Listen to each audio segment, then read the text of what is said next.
নমস্কার বন্ধুরা, তোমরা সবাই কেমন আছো? আশা করছি সবাই খুব ভালো আছো। আজ 15ই আগস্ট আমরা বেরিয়েছিলাম সকাল থেকেই। আর 15ই আগস্টে সবাইকে স্বাধীনতা দিবসের শুভেচ্ছা জানাই। আজকে সকালেই বেরিয়েছিলাম, দেখে বুঝতে পারছো সবার হাতে পতাকা, কিন্তু বৃষ্টি হচ্ছে প্রচণ্ড, তাও কিন্তু সব জায়গায় অনুষ্ঠান হচ্ছে। আর আমি এখানে যমুনার কাছে যখন দিল্লি যাচ্ছিলাম, আমাদের সারাদিন লং ড্রাইভের প্ল্যান ছিল, এমনকি বাইরে খাওয়া দাওয়া আর ঘোরা। তো দিল্লির আমরা একটা মলে যাচ্ছিলাম, আর যেতে যেতে যমুনার এই গঙ্গা দেখলাম। যমুনাকে দেখার পরে এত আওয়াজ যে আমি এখানে আওয়াজটা বন্ধ করেছি। আমি সন্তায়ের সাথে ম্যাচিং করে একটা ব্ল্যাক পরেছি, হোয়াইট পরেছিলাম, তারপরে খুলে দিলাম, তো দেখলাম সন্তায় ব্ল্যাক পরেছে, তো ওর সাথে ম্যাচিং করলাম। আজকের দিনে আমার হোয়াইটটাই বেশি পছন্দ হয়। আর এই দেখো এত আওয়াজ হচ্ছে যে আমি এখানে আওয়াজটা নিতে পারিনি। ভীষণ সুন্দর।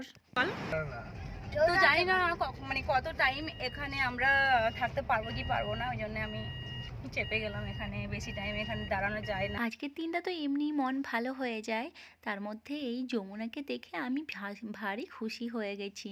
তো সন্তাই বললো ঠিক আছে, তুমি এখানে কিছুটা সময় দাঁড়াতে পারো, কিন্তু আমার কোথাও না কোথাও ভয় করছিল যে এখানে দাঁড়ানোর রাইট আছে কি নেই, সেই জন্য আমি উঠে গেলাম। আর আমরা যে মলে যাব বলছিলাম, এখানে পরপর 3টে মল আছে। এই 3টে মলে আমরা একটা মলের মধ্যে ঢুকবো, তারপরে 3টে মল কাভার করে একবারে বেরোবো। তো আমি এটা প্রথমবার এলাম, এর আগে কিন্তু এখানে আসিনি। এই দেখো এই মলটা, এটা আমরা প্রথম না, এটা হচ্ছে সেকেন্ডটা। আর প্রথম যেটা গিয়েছিলাম সেটা একদম শান্ত, 2-4টে লোক ঘোরাঘুরি করছে কি করছে না।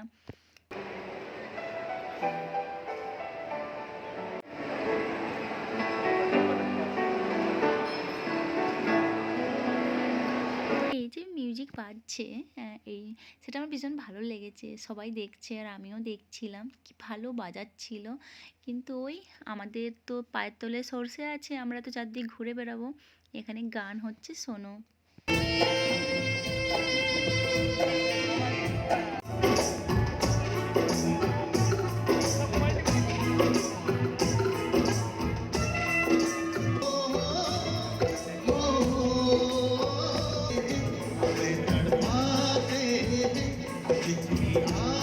তোমরা তো দেখলে এই মলে চারদিকে গান হচ্ছে, আর্মিরাও গান করছে, তো ভীষণ মনটা ভালো লাগছিল। কিন্তু এই যে আমরা তো এখানে বসে থাকবো না, আমি চারদিকে ঘুরছি, আর এখানে ঘোরার অনেক জায়গা আছে, আমি ফটোও তুলে নিচ্ছিলাম। এখানে বেশ ভালো দোকান আছে, যেগুলো দেখছিলাম যে এত ভালো ভালো সালোয়ার পিস সেল হচ্ছে। আবার দেখছি এখানে ক্রিকেট খেলা হচ্ছে। আর আমরা একটা সুন্দর জায়গায় চলে এসেছি, এখানে বেশ খানিকটা মানে আমরা সময় কাটাতে পারলাম। গুরগাঁওতে সাইবার হার্বসে যেটা আছে না, ঠিক এই জায়গাটা আমার ওরকম লাগছে। আর কফির যে গন্ধটা, ওটা আমাকে তো পুরো পাগল করে দিচ্ছে, পুরো নেশা হয়ে যাচ্ছে আমার। আর এই জায়গাটাতে আমার কফি এমনিই খুব ফেভারিট, তার মধ্যে এই কফির গন্ধটা আমাকে পাগল করে দিচ্ছে। আর এখানে বেশ খানিকটা সময় কাটানোর পরে আমার তো ভীষণ ভালো লাগছিলো, সন্তায়েরও খুব ভালো লাগছিলো। আর এখানে বসার জন্যে সুন্দর সুন্দর না, সুন্দর সিঁড়ির সাথে সাথে মানে সুন্দর একটু গদি দিয়েছে, যেখানে সবাই রিল্যাক্স করছে, বসছে। আর এখানে মানুষজনরা কিন্তু ভীষণ ভালো, সবাই কথা বলছে। এই দেখো আমরা এখানে নিচে বসেছিলাম, অনেকজন বসে আছে এরকম, এখানে ফটো শ্যুট করছে।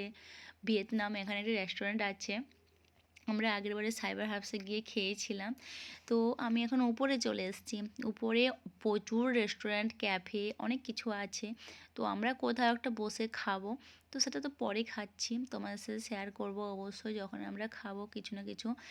একটা কফি আমি জাস্ট খেয়েছি এসে এখানে কফির গন্ধটা আমাকে পাগল করে দিচ্ছিল, মানে জাস্ট লাভ ইউ, মানে জায়গাটা আমার এত ভালো লেগেছে। তো এই দেখো উপর থেকে এর ভিউটা, আর এত ক্যাফে ট্যাফে এত কিছু আছে। আর আমি এখানে আয়না দেখতে পেয়ে গেছি, আর আয়না আমার সামনে আসবে, আমি ফটো তুলবো না, সেটা হতে পারে কখনো, হতে পারে না।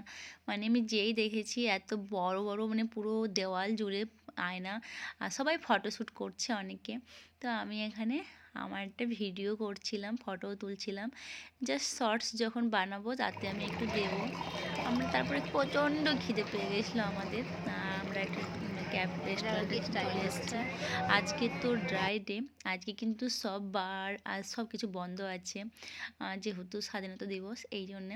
তো আমরা রুট ক্যাফে, একটা রুট মানে যেটা ছাদের উপরে একটা ক্যাফে এরকম একটা আছে।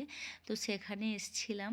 সেখানে এসে আমি এত পোজ দিচ্ছি, ঢং করছি, জাস্ট আমার একটা রিলস বানাবো বলে এটা রেডি করছিলাম। তো সেটা এখনও পর্যন্ত আমি পোস্ট করতে পারিনি সময়ের অভাবে। জন্মাষ্টমী গেল মানে আমি ব্লগগুলো ছাড়তেই পারছি না, এত মানে ভিডিওস করে এনেছি কিন্তু সেগুলো একটাও আমি ছাড়তে পারিনি। যাই হোক, এখন সন্ধ্যায় আমাদের এখানে এত বাঙালি, আমি যে এখানে এসেছিলাম, এখানে দেখছি সবাই বাংলায় কথা বলছে, আমি তো খুব খুশি হয়ে গেছি। এটা শুধুমাত্র স্পেশাল হচ্ছে আরিয়ানের জন্যে। আরিয়ান পাস্তা খেতে ভীষণই ভালোবাসে, তো ওই জন্যে এটা আরিয়ানের জন্যে এটা। তারপরে আমাদের চলে এসেছিলো চাউমিন, রাইস আর একটা চিকেনের একটা কিছু একটা ছিল। সন্তাই অর্ডার দিয়েছিল, জাস্ট আমি খাচ্ছিলাম। তারপরে ওখানে এত বাঙালি, তাদের সাথে গল্প টল্প করে আমরা বেরিয়ে পড়লাম। এবার যাবো বাড়ি, কারণ প্রচুর রাত হয়ে গেছে, প্রায় 11:30 বাজে। যদিও আমাদের প্ল্যান ছিল আমরা কনকের রিসোর্টে গিয়ে থাকবো, কিন্তু যেহেতু কাল জন্মাষ্টমী আছে আমি কোথাও থাকতে পারবো না। তারপর মথুরা যাওয়ার প্ল্যান হয়েছিল, অনেক প্ল্যান পুরো ভেস্তে গেছে। আমি জন্মাষ্টমীতে কোথাও থাকতে চাই না উপোস করে, আমি বাড়িতে থাকতে চাই। চলো টাটা, দেখা হবে অন্য ব্লগে, ভালো